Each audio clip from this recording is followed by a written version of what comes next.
Hi, எல்லாருக்கும் வணக்கங்க. இது நம்ம சேனல் தீரன் விலாக்ஸ்.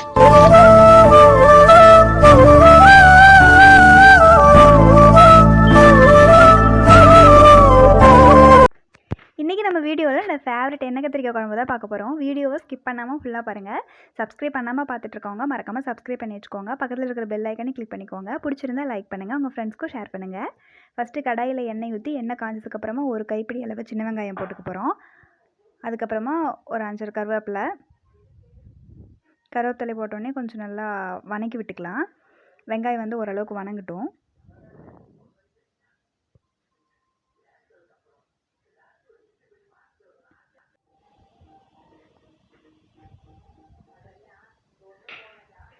இப்போ வந்து ஒரு தக்காளி பழத்தை வந்து ஒரு 4-5 கட் பண்ணி போட்டு அதையும் சேர்த்து நல்லா வணக்கலாம். இப்போ 1/4 டீஸ்பூன் அளவுக்கு மிளகு, அதுக்கப்புறமா ஒரு 1/4 ஸ்பூன் அளவுக்கு சீரகம் போட்டு நல்லா இதையும் போட்டு வணக்கிடலாம்.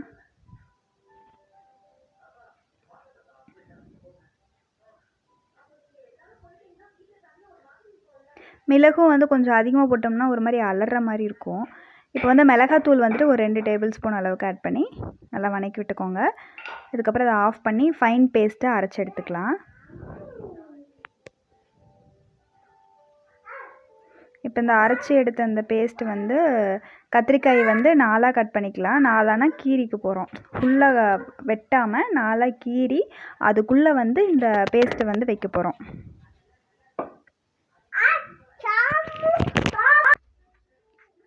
நான் குட்டி குட்டியாக ஒரு 4-5 கத்திரிக்காய் எடுத்திருந்தேன். இப்போ கத்திரிக்காய்க்குள்ளெல்லாம் வச்சது போக மீதி இருக்கிற பேஸ்ட்டை வந்து நம்ம புளித்தண்ணி வந்து கரைச்சி வச்சுக்க போகிறோம். புளித்தண்ணி பார்த்திங்கன்னா எந்தளவுக்கு குழம்பு வேணுமோ அந்தளவுக்கு தண்ணியில் கரைச்சி எடுத்துக்கிட்டு அதில் வந்து 1 ஸ்பூன் அளவுக்கு மஞ்சள் தூள், ஒரு 2 ஸ்பூன் அளவுக்கு சாம்பார் தூள், அதுக்கப்புறமா நம்ம அந்த பேஸ்ட் அரைச்சி வச்சுருந்தோம்ல அது மீதம் இருக்கிறத வந்து இது கூடவே போட்டுக்கலாம்.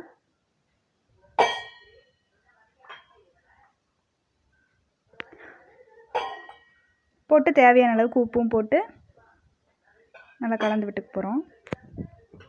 இப்போ நம்ம அந்த கத்திரிக்காயை வந்து இது பண்ணியிருக்கோம்ல அதை வந்து எண்ணெயில் வந்து நல்லா வணக்க விட்டு எடுத்துக்க போகிறோம்.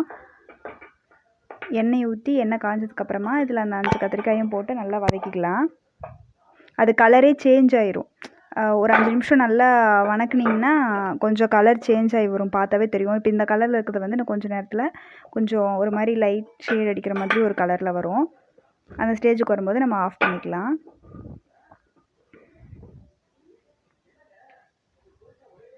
பார்த்திங்கன்னா இந்த கலரில் வந்துருச்சு. இப்போ இதை ஆஃப் பண்ணி எடுத்துக்க போகிறோம். அதுக்கப்புறமா மறுபடியும் கடாயில் எண்ணெய் ஊற்றி எண்ணெய் காஞ்சதுக்கப்புறமா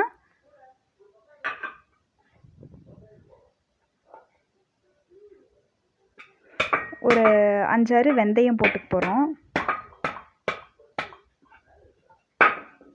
வெந்தயம் போட்டதுக்கப்புறமா கருவேப்பிலை போட்டதுக்கப்புறமா ஒரு 5-6 பல் பூண்டு வந்து நான் குட்டி குட்டியாக கட் பண்ணியிருக்கேன். அந்த பூண்டு, அதுக்கப்புறம் சின்ன வெங்காயம் இதை போட்டு நல்லா வணக்கிக்கலாம். இது ஓரளவுக்கு நல்லா வணங்கினதுக்கப்புறமா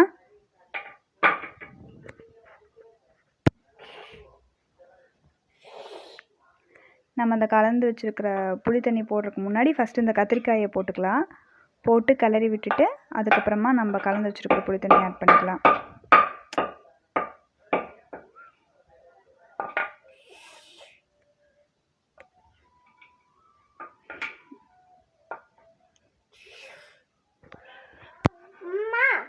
என்னம்மா, இப்போ இந்த புளி தண்ணியை வந்து நம்ம ஊற்றிக்கலாம். இதுக்கு எக்ஸ்ட்ராலாம் நம்ம தண்ணி ஊற்ற தேவையில்லை. ஏன்னா நம்ம எந்தளவுக்கு குழம்பு வேணுமோ அந்தளவுக்கு நம்ம தண்ணி ஊற்றிருக்கிறோம். இது நல்லா கிரேவி மாதிரி வரும். அப்போ தான் புளி தண்ணியோட ஒன்றா கரைச்சி வச்சோம். அதான் தனியாக நம்ம புளி கொஞ்சமாக கரைச்சி வச்சுட்டு அதுக்கப்புறம் தண்ணி ஊற்றினா கிரேவி மாதிரி நல்லா கெட்டியாக வராது நமக்கு. இப்போ இது நமக்கு தேவையான கன்சிஸ்டன்சி வர வரைக்கும் வெயிட் பண்ணலாம்.